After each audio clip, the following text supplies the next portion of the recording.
Hey, what is up, guys? So Nick here, and with my co-host today, we don't have the full cast, but have some people here for the second episode of the DC podcast, Superfriends. So yeah, um, I guess introduce yourselves, guys. Hey guys, I'm CJ. I'm one fifth, I guess, of the very apparently dysfunctional Super Friends group. We This is going to be like a short hypercast, I guess, is what we're going to call it. The microcast. Is that Yeah, the three The person version? microcast. We're That works. we're the Trinity guys. You stole my fucking joke. Oh, I'm I'm sorry. Luke. I'm with the Trinity, which I was gonna lead off with.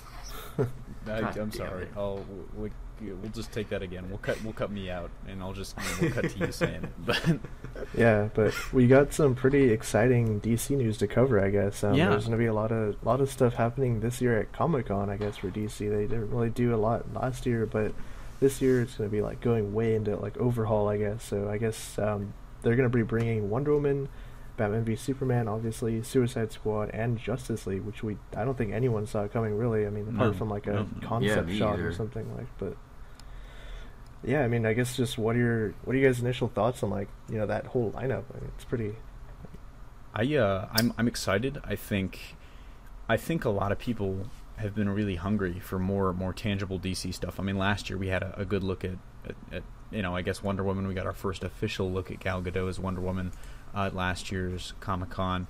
But other than that, I think people have just been so hungry, for more or less like proof of concept of this new DC universe that we haven't really gotten so far. And for lack of a better word, I think this is I don't want to say like a make or break moment, but this is more like a show me moment. This is the first time where they can really kind of step into the spotlight, because Marvel's backed off. I think Marvel, everyone's like, oh, Marvel's scared. I think Marvel is more like, we're not going to try and split the spotlight. We'll go do our own thing at D23, but you guys go ahead and take it and run with it. So I'm Yeah. excited to see what they do for sure. Yeah, it's like this is DC's moment. This is their chance to show fans. All right, everybody's harping on us for this DC universe. We're going to show you guys that we know what we're doing. We're Yeah. ready to Yeah. we're ready to just whip our dick out. We're ready to slap you with Wonder Woman, Justice League. Again, I was really surprised that Justice League is coming to Comic Con. That thing's like in when is that 2017? Mhm. So 2017, 1 year after So- BBS. exactly. So it's a long ways away. I'm just surprised we're going to see some stuff from Justice League. I'm just happy that we're getting a tangible DC cinematic universe to take shape and to get some actual formation going. I mean, I don't want to bring Marvel into this too much, but I mean, they've been at Comic-Con like every year since 2008. I think, Nick, you mentioned that in your video. So it's like 7 years, and like, this is one of the, I know DC had a presence before with, well, I can't recall if they had a big presence when Nolan was running the ship, but I think Comic-Con's become a much bigger thing, even in just like the last 6-7 years. And Right. so it's really an event now. I mean, tickets are selling out in what, like a minute, 45 seconds? They sold out 40 minutes this year. Yep, it was crazy. So it's gonna be hype up. It's gonna just be a hyped crowd. I think there are a lot of people that are probably disappointed that Marvel's not there, and I think DC might be able to steal a little attention from them. So I kind of want to ask a question to Nick. I know you didn't get your thoughts there, and you can kind of include it in your answer. But I guess to both of you, what's the one thing you're hoping to see at this Comic-Con showing from DC? The Suicide Squad teaser. Oh yeah. I'm hearing that the BVS footage that they're going to show is actually going to have some of the fight in the footage. So I really want to see that just to see how it's going to look, because they obviously Yeah. hyped it up in the teaser, but so Yeah, definitely. I don't know. Like, again, I'm really hyped about Justice League, but I know that we're probably not going to get too much with that because that's still a ways away. I'm just hoping that we can kind of get a little bit more info on what's happening with Wonder Woman. That's definitely the one DC project I'm most excited about. I'm for just sure. hoping we get just a little bit more, because we saw her costume and her freaking like shield and everything, and I'm just hoping for just a little bit more, like a synopsis, or just to hear freaking good Gal Gadot talk about her character a little bit. Yeah, it'll be interesting too if like Chris Pine is like announced as Steve Trevor or whatever. That'll be crazy, like the official unveiling. I'm gonna go on record here. I'm gonna put on my CJ Stradamus hat. I think we're definitely getting BVS footage. We might also see like a new trailer. I don't know. I think footage might be the only thing. I think for Wonder Woman, because I'm not sure if they've had time, because they just got the director, they've just gotten the script rolling, they've just cast Steve Trevor. They definitely haven't had time to like shoot anything since it shoots this fall, I believe. Right. But I do think we'll see some footage of Wonder Woman in action, and maybe that'll segue into more talk about Wonder Woman and maybe the Wonder Woman logo or whatever the movie kind of image is going to be. And then I think we're probably going to get a Suicide Squad teaser, is my guess. We're going to get a little footage. Yeah. And then I actually think, big hype moment, we're probably going to get the first look at the Justice League, I believe, is my big prediction. Is that's going to be their big showstopper, stunner moment, is the full look at the full roster of the Justice League. I think the timing is pretty much perfect for that. So I think they could really kind of steal the show there.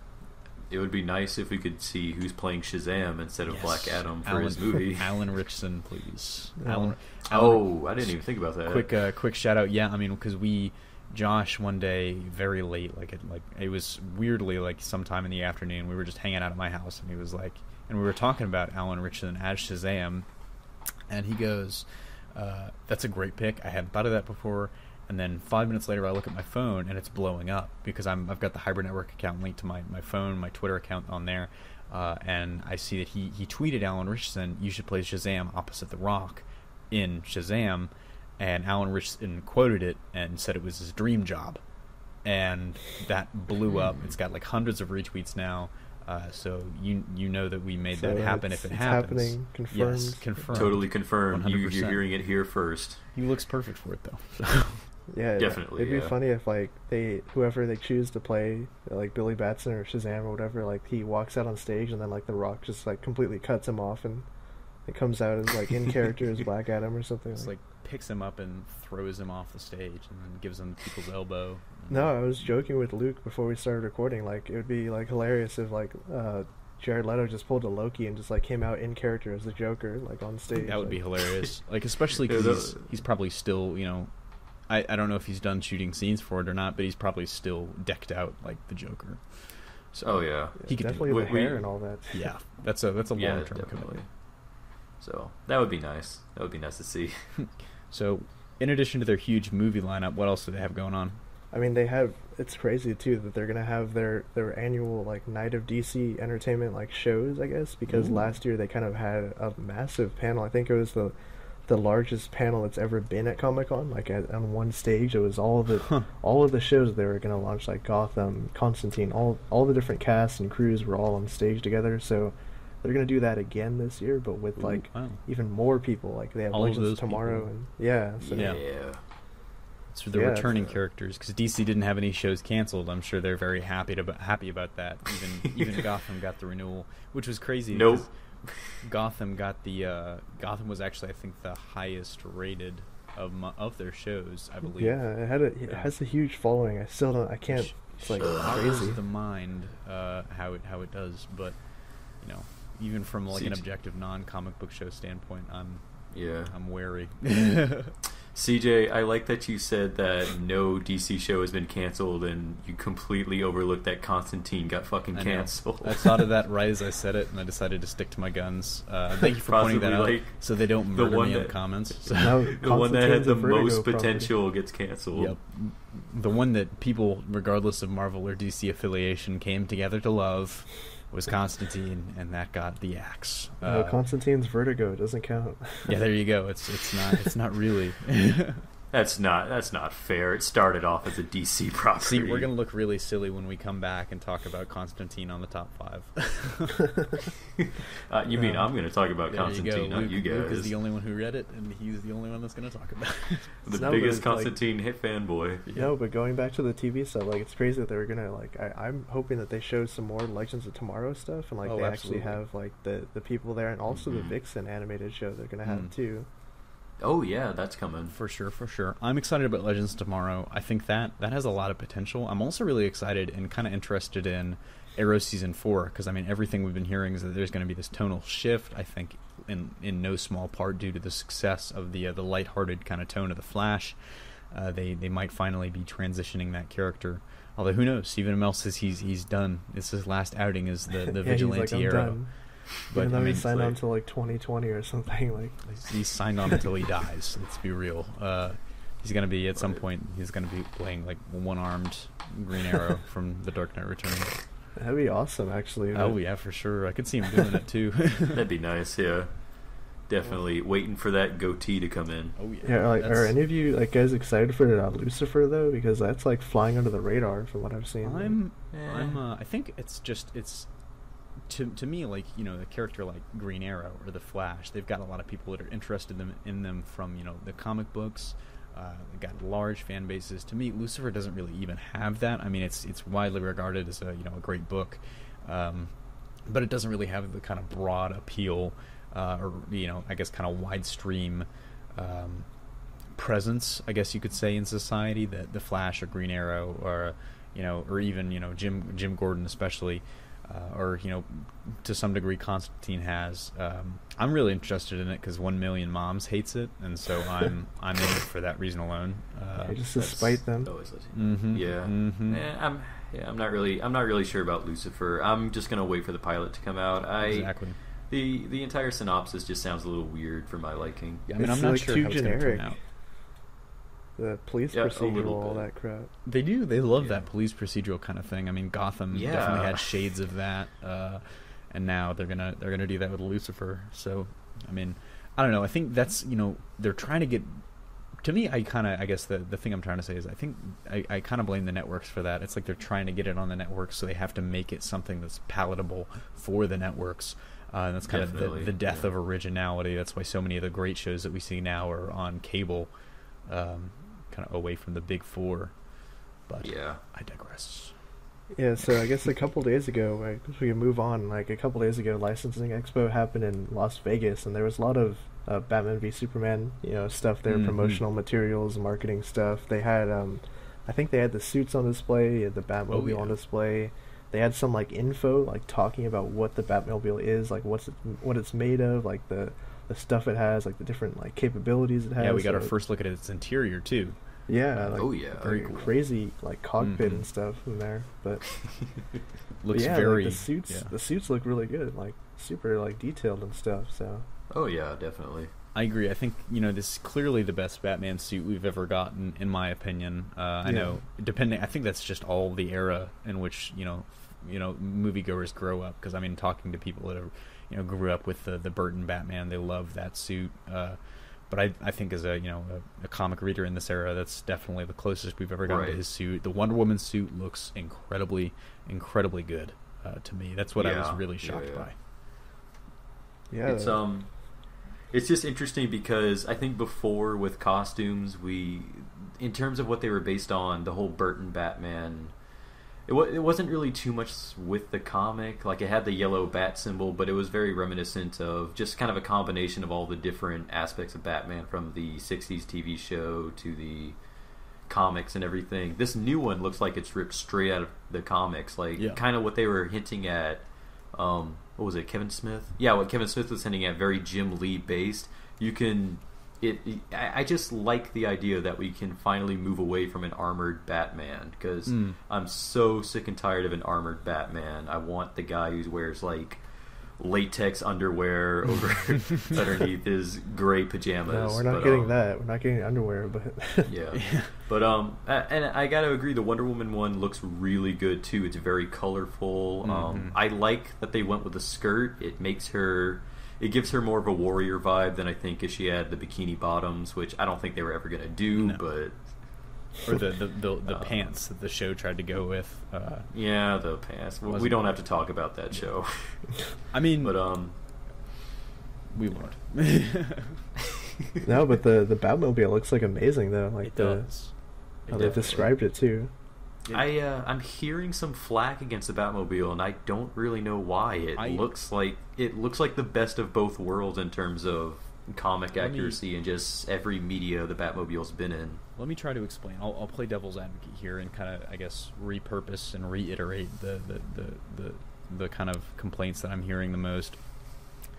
The biggest one is, even though I personally like it a lot, I think it's, I'm glad that we got away from the bulky tank-like Nolan, what do they call that? The tumbler, I think. The tumbler, triggered. But no, I think, it looks a lot sleeker, it looks a lot cooler. I like the fact that it's designed by Batman, but I guess the devil's advocate perspective is, you look at all the stuff that it's got, it's another really kind of grimdark, more like a utility vehicle than kind of a sports car. Although it is kind of, in my opinion, a hybrid of both. But it's also, I think a lot of people take exception to the giant machine gun that it's got, which is, I don't know. Arkham Knight Batmobile has that too. Arkham City Batmobile has it. I'm sure it'll fire like, beanbag rounds or plastic bullets or something. No, it says it fires 50 caliber machine gun rounds. Exactly. 50 caliber beanbag rounds. There you go. No, really it's lethal. Which is kind of weird because I think, to a lot of people, Batman's got this, even in the Nolan movies, which were supposed to be the gritty, realistic ones, he still had that code, the non-killing thing. Right. No, my MBA said Batman's a killer in this universe. Which I'm not 100% sold on. No, he was joking, I think. I was gonna say. Yeah. Maybe he meant he is killer, like he looks really cool. And he does. He's got killer looks. You can never tell. He's gonna kill the box office. But I like it. I like the Batmobile. I like the suit. I'm just hoping it kind of lives up to the hype. So. Yeah, it's gonna be crazy too because you gotta realize that we're gonna see Ben Affleck's Batman and the Batmobile in 2 movies in the same year, which is just hype inducing because it's gonna build up until it's Batman v Superman and then building up, or Batman v Superman Suicide Squad and then Justice League, all in a very short time span. So DC's trying to hit the ground running, and if they get that first step, I think they will succeed. They will not fall. It will not be QWOP. Yeah, I mean, apart from just the BVS stuff at Licensing Expo, we also got the Suicide Squad, the logo and all that. So official I guess, logo. Yeah, so yes. We know that the movie will be called Suicide Squad. They're not going to go PC or anything. So. Which is cool. None of that Task Force X bullshit. No. Assault on Arkham. Although I really love that the E was, it looks like there's just so many nuances. Like the whole thing is very kind of rugged. Looks very metal, kind of like rivets in the letters is how metal it is. It's actually metal, literally metal. The E in Suicide is a Scorpion submachine gun. It's all this crazy stuff that I really kind of am liking. It's the hard edge that a Suicide Squad movie needs to have, and that Ayer is bringing to it. Yeah, I mean, who better than Ayer? Oh, of course. Fury is one of my favorite movies from last year. Yeah, Fury in itself even seemed like it could have been a loser's movie if you wanted to play that route. It could have, for sure. I think there's... the one thing I'm really hoping that he brings is the same kind of intensity in the fight scenes that Fury had. I mean, I know that's going to be hard to bring to a superhero or supervillain movie, you could say. But I mean, that was the whole thing with Fury, is you just felt the mortality in every scene. I mean, I don't think I breathed in many of the action sequences, especially the last one. So yeah, I mean, I definitely. Oh, my bad. No, go ahead. I was just gonna say I definitely want Suicide Squad because I think we all know that Margot Robbie and Will Smith's Deadshot are gonna be safe for the movie, but I definitely want, for the other characters, I want there to be that question throughout. Like, I don't want it to be it's obvious that this guy's gonna live or this guy's gonna die. I want it to be up in the air because that's what it was. That's always how it was in the Suicide Squad comics, that you never knew who was gonna get offed. Or well, if I could jump in before Nick goes, I think one thing that I would like them to introduce is maybe like there's a mole in the group, there's a bad guy, and in the earlier script that I guess Mindbay had his hands on, it was Rick Flag, who was I guess working for the villains, or the villains that were against the villains. But I mean, I kind of hope they take a page out of the new Suicide Squad Convergence tie-in, which was really high quality. And I think in that one, Captain Boomerang was the villain, and he betrayed everyone. So yeah, the one thing that I want to see from Suicide Squad now is Enchantress, because we haven't seen anything of her on set or anything. Yeah.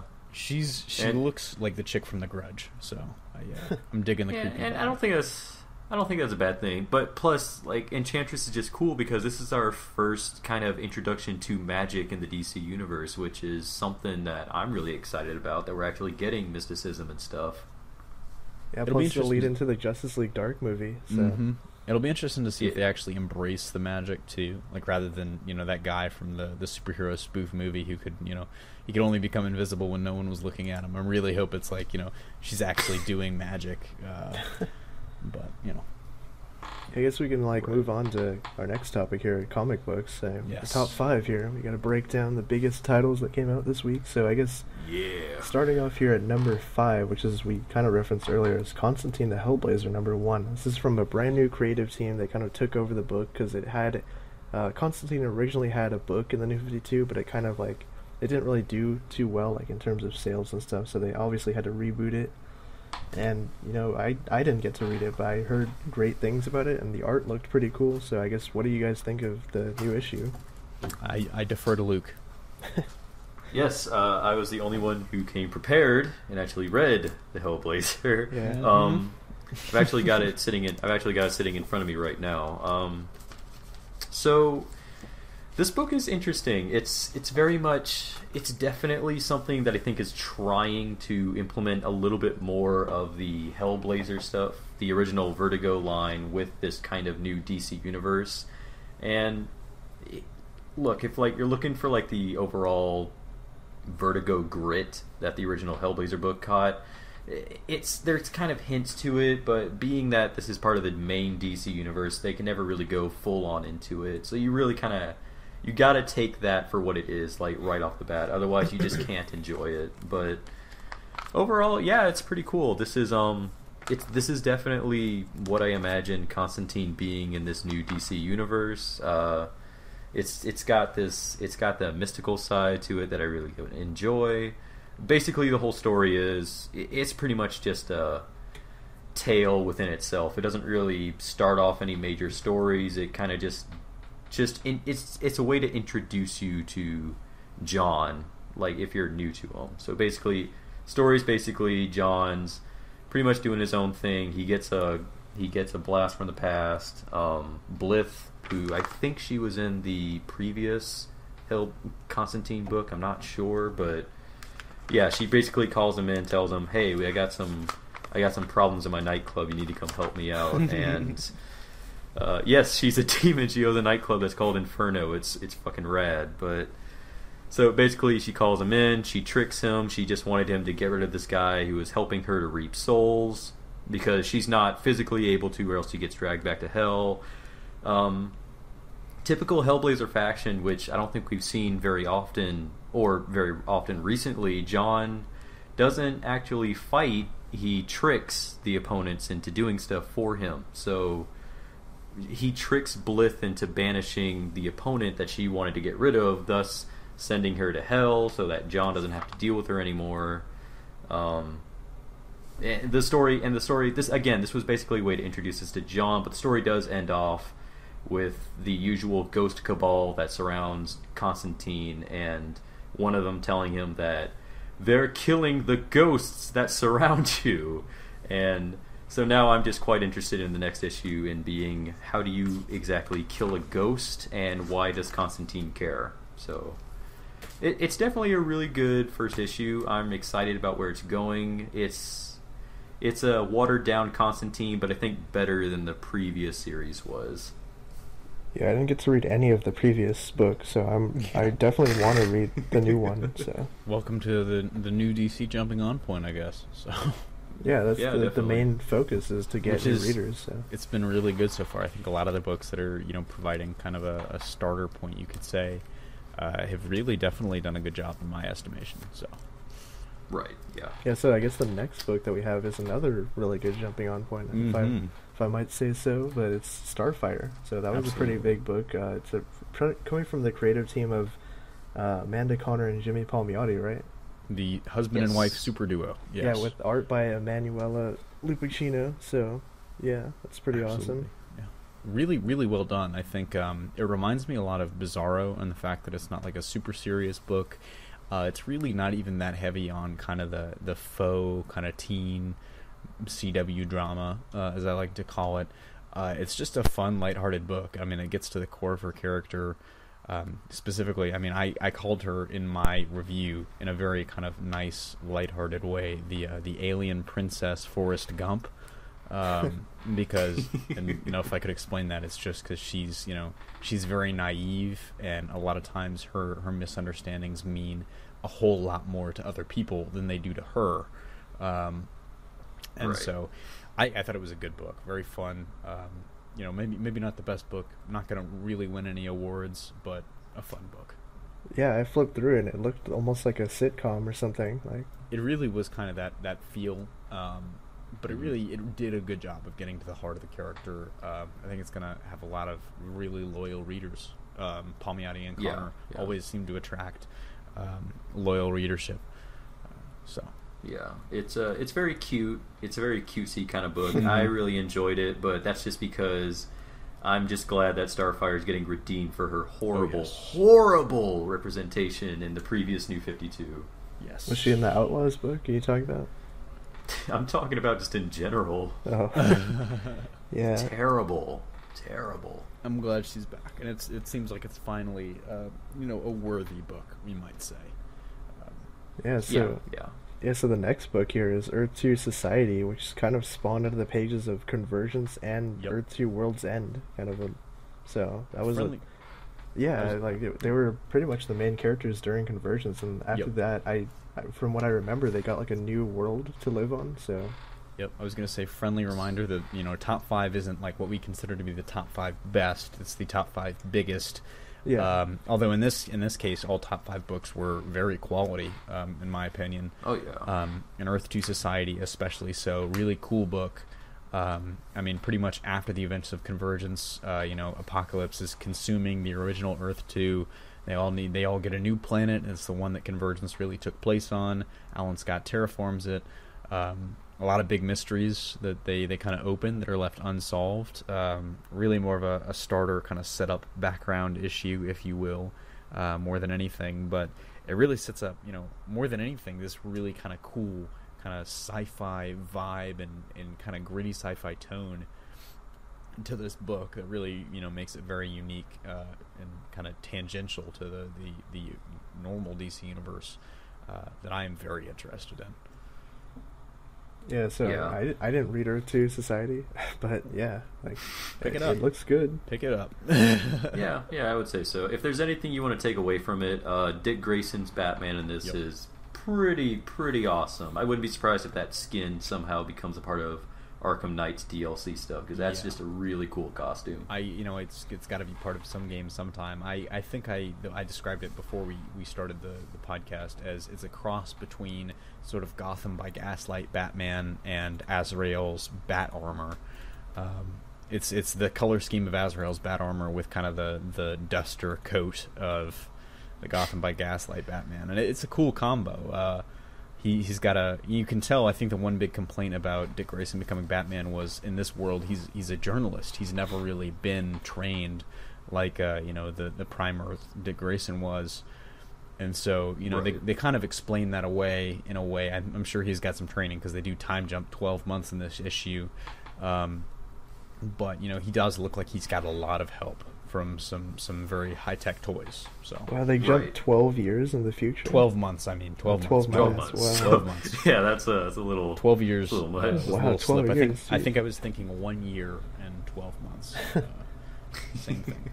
My bad there, guys. 12 months. Yeah, so the next book, though, is going to be... this is a pretty big one, because it's kind of the start of a new partnership, I guess, between the new Superman that's kind of been revealed to the world and the new Batman, which is Gordon, as we know. So it's Batman Superman 21. So I guess, did you guys read it or no? I did not get a chance to pick this one up. No, I did not either. I know essentially what happens. I know that it's big, so... Yeah, it was interesting, too, because, Luthor is a part of it, and obviously Luthor never knew that Superman was Clark Kent, I guess, in this continuity, and it was kind of funny, there was a scene where, there's a scene where, he goes up to ask Luthor for help, and he's like, oh, I know, like Clark Kent. It's so disappointing to know that that was like you were all along. Like you were just Clark Kent. So it's kind of funny. Fuck you, Luthor. I mean, that's one of the greatest things, and one of the things I was really looking forward to with this new kind of, I guess you could say, paradigm shift. You know, to be really nerdy. You know, for those of you that know what a paradigm shift is, you know, having the Clark Kent identity out there. In the you know, I was really looking forward to like how Luthor would react, because you know how he would take it, more or less, that his mortal enemy, his you know, I guess you could say deepest rival, or you know, most hated person on the planet for him, is a bumbling journalist, for lack of a better word. So yeah, but like in general though, I'm really liking the direction that Superman is going as a character. Like just. I'm sorry, like you know, laughter aside, you know, the one thought I had, you know, with the Lex Luthor reveal, it was me, Barry. Yeah, it was me. That's the one regret from Flash season 1. No, he never said it was me, Barry. That would have been the greatest moment in television. He never said it. I thought you were doing Ric Flair. Like, it was me, Luthor. It was me all along. Woo. No, but like going back to the Superman thing, like I like the direction where they're going with him. Like he's like depowered and stuff. It's really cool. It's I mean, I'm sure it's not going to last forever, but it is. It's. I mean, to me, it makes Superman more likable. I think, you know, there's two different people. You know, when it comes to Superman, there's people that love him, and you know, love him because he's essentially God, and you know, he's untouchable, unkillable. Kryptonian healing coma nonsense. And then there's the other group of people that are like, Superman sucks for the exact same reasons. He's boring, more or less. I mean, and those are, I mean, even if you talk to some, you know, I guess more well-known and in-the-know Superman fans, they'll tell you that there are those two kinds of people. And so this is a good way, I think, of kind of maybe kind of closing the gap there, bringing more people into it. It's like, oh, Superman is now killable. He's now a little depowered. Sure, I'm in. It's more interesting. But yeah, it's cool too. He has his cape wrapped around his knuckles to like punch stuff with. Well, it's not blood, guys. We were all worried that it was blood. Yeah, I don't know why. It did look like blood. A little bit. All right. So I guess number 1 like this week is obviously like no surprise Batman 41, because it's the bold new direction that the character is going with Batman. Obviously, Gordon's in this mecha bunny suit now, which they actually do make a joke of in the issue. It's pretty funny. Very, very meta. Yeah. They anticipated it very well. a very Snyder thing to do. Very Scott Snyder thing to do. Just, we're going to miss him when he's gone. I'm going to miss him. Yeah. Maybe, but... Well, Nick might not. Yeah, Because, I mean... Yeah, did you guys read it, right? Like, you guys checked it out? I did. It was, you know, I really kind of... I mean, I like the new tone. I like the new direction. Most of all, I like the fact that he's not just wearing the mecha suit. He's got the kind of... The undersuit, to me, is the coolest part. Like, that's really sick. And I hope, you know, it'll be interesting to see kind of, I guess, Jim Gordon go full-on Zero-Suit Samus mode at one point. But we'll see. Yeah, it's like Batman Beyond with like a yellow emblem. Exactly, with like the yellow outline. A little bit. Ugh, so cool. Yeah. It was really cool. I was always interested to see what Jim Gordon as Batman would be like. It's nice to know that he's this character who, I was just kind of worried that he was immediately going to be like a stoic kind of character that he would just emblemize Bruce Wayne, but he really kind of plays up as a guy who has no idea what he's doing, or he's like just getting used to the idea of being a Batman. But I think the biggest thing to take away from this is this definitely seems like it's going to be a story arc where the Batman that we're seeing now is one that works for the GCPD as opposed to someone who works outside of the law. And I feel like we're going to kind of see Jim going through some sort of conflict with whether or not he can truly be a hero for the city while being on a leash with the GCPD. And I'm sure, you know, I'm not sure, you know, how much the corruption is going to play into it, but I feel like it's got to. You know, if the GCPD is still as corrupt as, you know, it's been known to be, I think that could be a really interesting dynamic. If, you know, he feels held back and he feels like he has to do something about the corruption, but he can't because he is, you know, he's still a member of the force. But It's worth noting, I guess, interesting factoid. I guess you can't have facial hair and wear the bat suit. Like, we've seen every time someone gets facial hair, they've got no, it'll get burned off. Dark Knight Returns, Batman has to shave. There you go. Gordon had to shave. Yeah. So. I would just go ahead and say definitely, if you're going to pick up Batman 41, if not for anything that we've said, there's a really cool thing that happens at the end that's going to play a really big role, I think, in this story arc. Absolutely. Yeah, it's interesting, too, like how, I guess, obviously, he's not like Bruce, so it's more, like, lighthearted, too, like the comic. It felt like more... Yeah. It was more fun to it, I think. Not so serious Batman was... I mean, and that's kind of the surprising thing. Like, people didn't really expect Jim Gordon to be that way, but it was cool. Yeah, I mean, it's like what if you got to be in this bat suit? It's like kind of just like an average guy being Batman. I would definitely say this is kind of a Batman that's a little bit more leaning towards the Iron Man charisma, and I guess the suit too. There you go. I definitely agree. Yeah, also going back to the whole like the twist or like corruption or whatever. Like I think someone pointed out in Batman Superman, actually the people that had those Kryptonian weapons, like the kryptonite stuff, like those were from the company that made the Batsuit too. So. So maybe there's some type of inside job, I guess. Batman versus Superman and Batman number 42. They're gonna make that once the movie comes out. Yeah. Tell me, do you bleed? I can't get over the Shia LaBeouf dubbed version. Oh that my god, slays me every time. Yeah, I love it. Tell me, do you bleed? Yes, she can.